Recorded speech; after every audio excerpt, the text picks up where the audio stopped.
Abençoado, um feliz 2026 para todos, que nós possamos nos encontrar aqui muitas e muitas vezes, para que a gente possa comungar dessa doutrina que nos esclarece e nos ilumina. Então, coração puro, eu convido todos para que nos unamos em prece,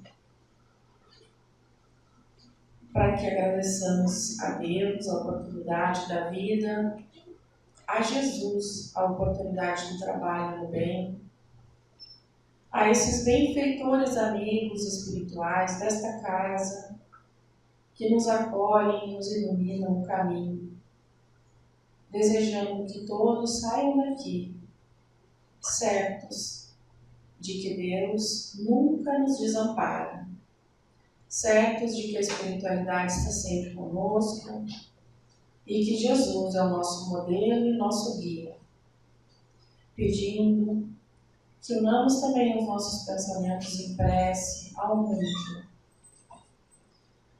tão doente, tão desgastado por guerras e confrontos, para que todos neste momento recebam do alto os fluidos de paz e benfeitoria, para que ilumine o pensamento daqueles que governam, para que possamos, enfim, chegar à paz e à transformação moral que o nosso planeta Terra merece e com certeza chegará.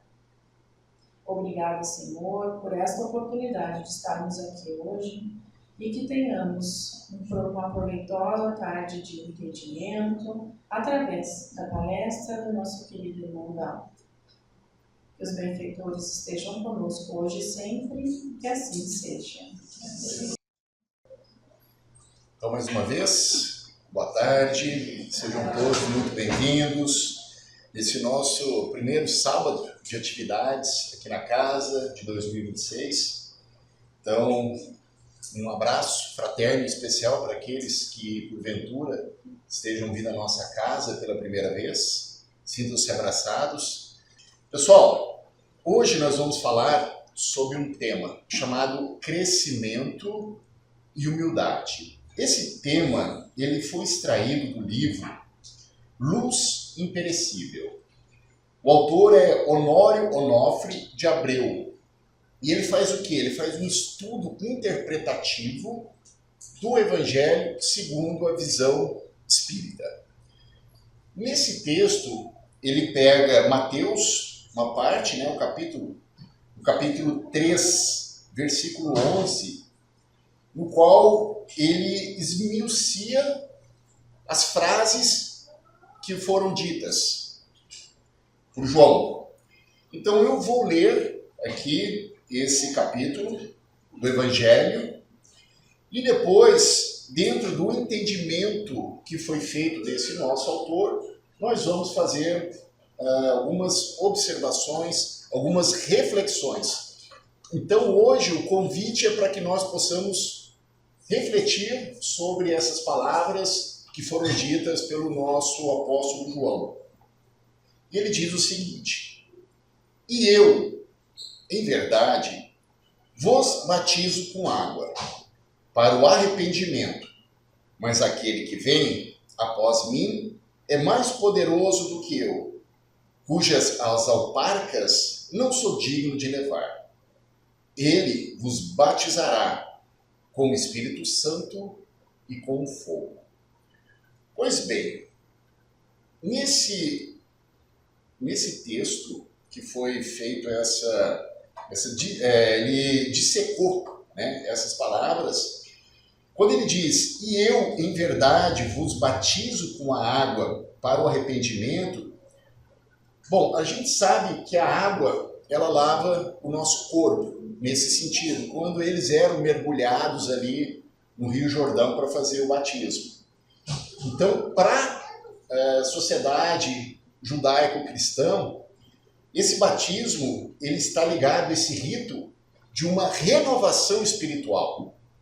Então, era isso que era a função da renovação e da purificação. Então, por isso que nós temos esse ritual até hoje, por exemplo, dentro da Igreja Católica.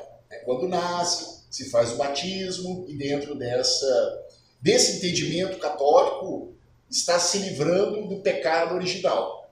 Pois bem, nós, da doutrina espírita, nós não temos nenhum tipo de rito. Nós não temos o batismo, nós não temos, tampouco, o casamento, são ritos, certo? Porque nós temos um outro entendimento e um outro esclarecimento que os espíritos superiores nos trouxe. Pois bem, então de que forma o espiritismo ele entende essa renovação, essa purificação? Está lá na questão 166 do Livro dos Espíritos. Quando Kardec ele faz a seguinte pergunta: como pode a alma que não alcançou a perfeição durante a vida corpórea acabar de depurar-se?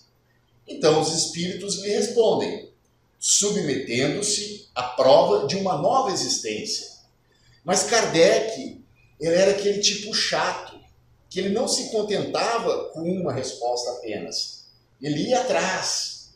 Enquanto ele não tivesse a resposta que ele queria, o esclarecimento, ele não sossegava.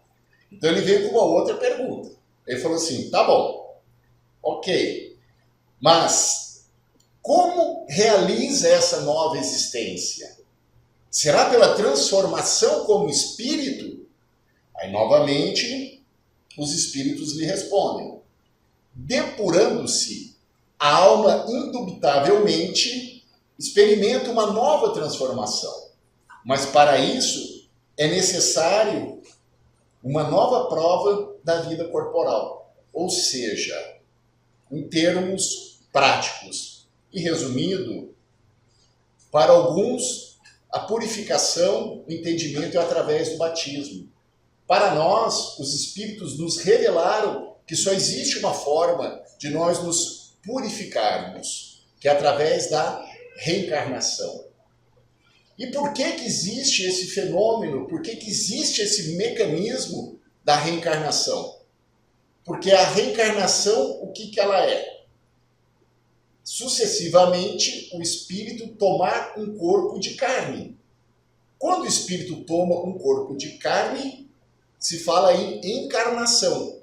Quando esse espírito toma sucessivas vezes esse corpo de carne, nós estamos falando de reencarnações.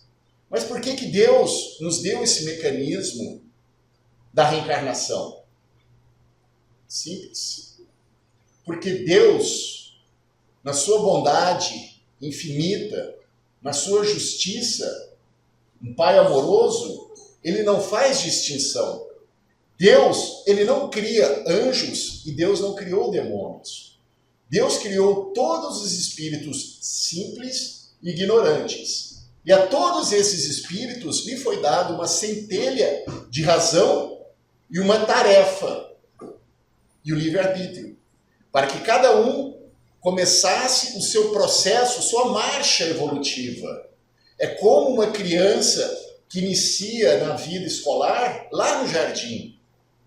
Então, cada encarnação é para nós, comparadamente falando, uma série, uma etapa que essa criança avança no seu conhecimento. Então, do jardim, ela vai para o pré, do pré para o primeiro, para o segundo, até ter um pós-doutorado. E o que é esse pós-doutorado? É quando nós atingimos a perfeição. Perfeição relativa. É quando nós nos tornaremos espíritos puros. E olha, eu vou dar uma notícia muito melhor do que o prêmio da Mega Sena aqui, pessoal. Todos nós, inexoravelmente, estamos fadados à perfeição. Um dia, estarmos literalmente junto a Deus. Agora, vai depender muito do que nós iremos fazer com esse instrumento chamado reencarnação. Está nas nossas mãos. Todos os espíritos, como eu disse, que são criados iguais, para eles também lhe é colocada uma tarefa. Todos nós somos parte de uma coisa muito maior, porque tudo no universo está em constante evolução.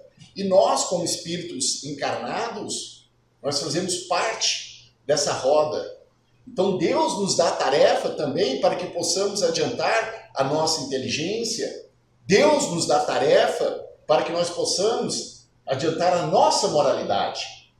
Porque para atingirmos a condição de espíritos puros um dia, nós temos que ter a nossa moralidade e o nosso conhecimento técnico, geral de tudo, no mesmo nível, no mesmo patamar.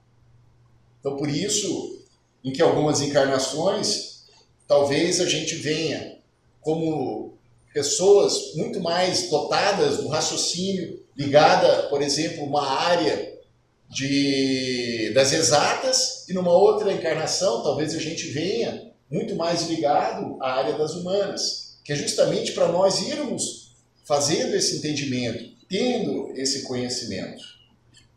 Pois bem, mas por que nós temos a necessidade de tomarmos um corpo de carne? Muitas pessoas já me perguntaram, Dalton, mas vocês não dizem que existe vida depois da morte? Não tem cidades espirituais? Quem já assistiu ou leu o livro Nosso Lar? Então, é possível nós progredirmos na erraticidade quando nós estamos aguardando uma nova encarnação? Sim, é possível. E por que nós não podemos atingir o estado de espíritos puros somente trabalhando na espiritualidade? Não tem como, meus amigos. Porque nós precisamos nos desvencilhar de nossas vicissitudes, daquelas amarras que nos prendem aí da matéria, de qualquer matize. E isso só é possível na carne, experienciando a vida na carne. E cada vez que nós vamos deixando alguma dessas vicissitudes, algumas dessas nossas, não digo pecado, outra coisa legal, pessoal, estou absolvendo todos vocês do pecado, tá? O pecado ele não existe. O que existe são imperfeições, são erros que nós cometemos. Então, cada encarnação, nós vamos deixando para trás esses erros. E aos poucos, a gente vai se aproximando dessa perfeição. Por isso que quanto mais nós aproveitarmos essa encarnação e todas as dificuldades, todas as experiências que nós pudermos vencer, na próxima nós teremos com certeza um pouco mais de facilidade. Pois bem, seguindo aqui, tá? Eu disse que ele dissecou esse texto aqui. Ele diz o seguinte: mas aquele que vem após mim. Isso é a visão desse autor do livro que ele fez em relação a esse ensinamento. Ele está dizendo o seguinte, que João, ele está nos lembrando da condição dele, de João, como precursor. Mas ele está dizendo que ele nos alertava sobre a chegada de alguém muito maior, de alguém muito mais poderoso. E que ele traria a missão de nos livrar dos nossos pecados. Ou seja, de nos trazer um ensinamento que fizesse com que nós seguíssemos um caminho diferente, um caminho mais voltado na moral, de acordo com os seus ensinamentos e muito mais, porque Jesus ele não só nos ensinou por palavras, Jesus ele nos ensinava pelos seus lindos e belos exemplos. E eis que chega esse nosso querido amigo, né? Aí a gente tem que entender isso aqui, essa parte, como algo reformador, como algo íntimo, como algo que nós precisamos diariamente parar. Nem que seja à noite, quando nós colocamos a nossa cabeça no travesseiro e fazer uma revista de como foi o nosso dia. Se nós tivemos mais ações boas ou mais ações ruins, ou se nós deixamos de aproveitar as oportunidades que nós tínhamos de fazer o bem. Então, depois disso, né, ele está dizendo aqui que dentro desse contexto íntimo, existe um processo sucessivo. O que ele quer dizer aqui com esse processo sucessivo? Ele diz assim, olha, nós temos o erro, Depois desse erro, veio o arrependimento. Depois desse arrependimento, vem as medidas saneadoras. Leia-se planejamento reencarnatório. E após esse planejamento reencarnatório, nós vamos chegar no momento em que as nossas consciências, depois de tudo que nós já tivermos experienciado, depois de tudo que nós tivermos deixado para trás, nós estaremos em comunhão com Cristo e com Deus. E ele segue. Mas é mais poderoso do que eu. João disse. E o próprio João, em João, capítulo 3, versículo 30, ele diz: é necessário que ele cresça e que eu diminua. Então, o que ele está dizendo aqui? Ele está dizendo para a necessidade de nós deixarmos que Jesus, de nós deixarmos que os seus ensinamentos cresçam dentro de nós e que cada vez mais diminua o nosso ódio, o nosso rancor, a nossa inveja, a nossa maledicência e todas essas coisas que nós sabemos que dia a dia nós temos que combater. Aqui ele não está pedindo para nós diminuirmos como indivíduos. Não, porque cada um de nós é um ser único na criação. Então não é isso que ele pede. Ele pede a diminuição de todas essas coisas que nos afastam de Deus e para que Jesus cresça, para que Jesus floresça dentro dos nossos corações. Jesus, vocês sabem qual foi a primeira lição que Jesus trouxe para a humanidade? Jesus, ao nascer, ele trouxe a maior lição e o maior exemplo para a humanidade, que foi o exemplo da humildade. Enquanto muitos esperavam que aquele Salvador fosse um rei, que nascesse num palácio cercado de ouro, de exércitos, com os melhores médicos e as melhores parteiras do império, eis que nascem quem? Aonde? Nasce Jesus. O espírito mais puro, modelo e guia da humanidade, conforme está aqui no livro dos Espíritos. Ele nasce numa manjedoura, literalmente, no meio do mato, do capim, do feno. E a sua mãezinha querida, a Maria, recebe aquele ser nos seus braços com alguns trapos apenas. Olha que belo exemplo. O nosso rei, nosso modelo e guia, nasceu ali numa estrebaria. Então, por isso que o primeiro e maior exemplo de Jesus, ele trouxe no seu nascimento e nos deu sendo da humildade. Sermos humildes. Pois bem, seguindo aqui esse escrutínio, ele diz: cujas alpargas não sou digno de levar. Para quem não sabe, alparcas são aquelas sandálias que aquele povo utilizava naquela região e naquela época. Eram sandálias abertas, porque como eles caminhavam grandes distâncias no calor do deserto e na poeira, então essas sandálias elas eram abertas justamente para poder ter uma certa refrigeração, vamos assim dizer. Mas o que é uma sandália? Aqui ele está dizendo que é algo que separava os pés de Jesus da terra. E a terra nós sabemos que tem tudo quanto é tipo de, enfim, micróbios, excrementos, orgânicos, todas essas sujeiras. Então era isso que separava os pés de Jesus dessa posição. Ele está dizendo o seguinte: eu não sou digno nem de carregar essas tuas sandálias sujas. Eu não tenho essa dignidade. E quando ele traz esse ensinamento aqui para nós, ele está dizendo o seguinte: ele está pedindo para nós fazer uma reflexão em relação a como está a nossa humildade, como está o nosso olhar, o nosso entendimento em relação aos nossos demais irmãos. Ele pede para nós um olhar de humildade. Como é que será que nós estamos hoje? Com esses tempos difíceis? Tempos de guerras? Tempos de mudanças? Uma geração que vai, outra que chega? Conflito de ideias? Como é que nós estamos no nosso dia a dia encarando isso? Será que nós estamos olhando com soberba?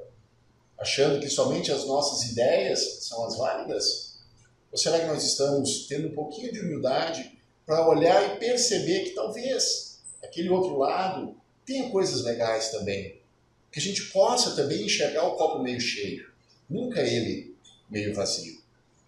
Sejamos humildes nesse ponto, nesse aspecto. Pois bem, olha só. Daí ele entra numa coisa chamada: ele vos batizará com o Espírito Santo. Para a gente entender um pouco do contexto dessa frase, é necessário que nós entendamos o significado da palavra Espírito e o significado da palavra Santo. Pois bem, se a gente pegar no dicionário, a palavra Espírito, no latim, ela se chama Spiritus. E a tradução para o nosso vernáculo é sopro, respiração, hálito de vida, princípio vital. Ou seja, é alguma coisa imaterial. Certo? Tá bom. E a palavra santo? O que significa essa palavra santo? No latim, ela vem do latim. É sanctus, que significa separado, consagrado, puro. Algo dedicado ao divino. Então nós estamos falando de uma coisa imaterial, que é o espírito, e de uma coisa santa, que é dedicada, que é pura, né? Que já passou por todas essas faixas. Dessa forma, a gente encontra uma pleiade, uma multidão de espíritos que já passaram por todas essas faixas vibracionais da matéria e que hoje eles se encontram numa situação onde eles são os executores diretos das ordens de Deus. Espírito Santo, ele não se resume a Jesus, mas ele se resume a uma pleiade de espíritos iguais a Jesus, ou até mais, espíritos até mais elevados. Então são espíritos, meus amigos, que eles estão responsáveis diretamente pela consecução das ordens de Deus. São os espíritos que nos assistem. São espíritos que talvez venham ao nosso socorro. Então é esse o Espírito Santo que ele diz aqui no sentido de nos batizar. Lembrando que o batismo é o quê? O batismo é uma ressignificação. Então esses espíritos, eles vêm nos ajudar a completarmos esse nosso caminho, essa nossa ressignificação. Pois bem, o espiritismo, ele foi codificado, estruturado sobre a base do cristianismo. Ele, a base dessa doutrina, ela é no Novo Testamento. Ela, a base é cristã, só que na explicação dos espíritos superiores. E Jesus, ele continua sendo o nosso modelo e guia. Ele é o nosso farol norteador para as condutas morais que nós devemos ter, que nós devemos buscar. Está lá em João, capítulo 14, versículo 6. Ninguém vai ao Pai senão por mim. Quando Jesus proferiu essa frase, ele estava dizendo o seguinte: olha, ir ao Pai significa elevação espiritual. Significa todo esse processo que nós temos que passar, que nós necessitamos despojar. E por mim, quando ele diz, ninguém vai ao Pai por mim, ele está dizendo que é através dos seus ensinamentos, não é através da pessoa dele, não é o CPF de Jesus, a pessoa de Jesus, e sim todo o seu legado, toda a sua exemplificação de amor que ele nos deixou. Por isso essa frase ela é muito significativa, ela tem um significado muito mais profundo do que a gente pensa. Ninguém vai ao Pai senão por mim. E lembrando mais uma vez, que como Kardec pediu na questão 625 do Livro dos Espíritos, qual seria o tipo mais perfeito que Deus enviou à humanidade? Aí os Espíritos respondem, quem? Jesus, nosso modelo e guia. Ele é o nosso guia para a humanidade. E finalizando essa última parte aqui, ele fala e com fogo. Dentro do entendimento desse nosso querido autor desse livro, ele está dizendo para nós o seguinte, olha, o fogo a gente pode entender como as provas e expiações que nos alcançam, né? E essas provas e expiações são consequências naturais das nossas más decisões. Porque quando nós fomos criados, Deus nos deu o livre-arbítrio. Tudo eu posso, mas nem tudo me é lícito. Já disse Paulo. Esse é o problema, meus amigos. Se hoje nós sofremos, se hoje nós passamos por qualquer dificuldade, é porque nós fizemos, em algum período, se não foi nessa, foi na outra encarnação, o mau uso desse nosso livre-arbítrio. Mas olha só, Deus é tão bom, Deus é tão justo, que Ele permite a gente pagar em prestações. Sabe aquelas prestações da moradia, que era de 360, 420 meses para pagar? Só que eles cobram juros e correções monetárias. Deus não. Deus parcela a nossa dívida, a perder de prazo e sem correções e sem despesas financeiras. Por isso, se nós estamos hoje aqui, vivos, acordados, os nossos olhos abertos, independentemente da condição a qual nós chegamos aqui nessa casa, ou independentemente da condição que estamos vivendo as nossas vidas, nosso íntimo, nós não podemos jamais, meus amigos, reclamar da vida. Porque a vida, ela é um dom. Ela é um dom que aqueles que souberem aproveitar, souberem passar por essas provas, por essas dificuldades. Olha, não sou eu que estou dizendo isso. São os espíritos superiores, são as obras de André Luiz, são as obras de Chico, de Divaldo, que fala sobre uma vida muito melhor que nos aguarda. Se não for, além do plano espiritual, também será a nossa próxima encarnação.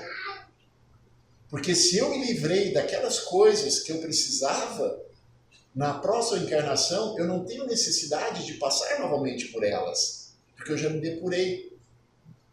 Então vamos pensar como nós queremos não só passar por essa encarnação, mas a partir de hoje nós podemos também preparar a nossa próxima encarnação.